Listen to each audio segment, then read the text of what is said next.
Hi friends, ఇదంతా మనందరికీ చిన్నప్పటి నుంచే మన టీచర్లు చెప్తారు. అంటే చెప్పడం కంటే కూడా చూస్తే మనకి ఇంకా బ్లాక్ క్లారిటీ అవుతుంది. చాలామందికి చిన్నపిల్లలకి వీడియో ఉపయోగపడుతుంది.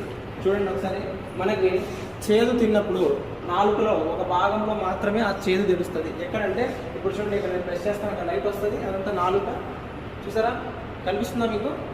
అటు సైడ్ నాలుక లోపలి చివరి భాగంలో మనకు ఏదైనా చేదు పదార్థం తిన్నప్పుడు అక్కడ మాత్రమే చేదుగా అనిపిస్తుంది. మీరు ఈసారి పులుపు అంటే నిమ్మపండు లాంటివి ఏదైనా తిన్నప్పుడు నాలుగులో ఎక్కడ రియాక్షన్ ఎక్కువ ఉంటుందో చూడండి. నాలుక రైట్ సైడ్లోను లెఫ్ట్ సైడ్లోను ఈ లాస్ట్ సెంటర్ మిడిల్ భాగంలో ఈ లాస్ట్ మనకు పులుపు బాగా తెలుస్తుంది. సో తర్వాత ఉప్పు, సాల్ట్, ఉప్పు కారం లేకుండా తినకూడదు అంటారు. ఉప్పు మనకి ఎక్కడ బాగా తెలుస్తుంది? నాలుగు మొత్తంలో చూడండి.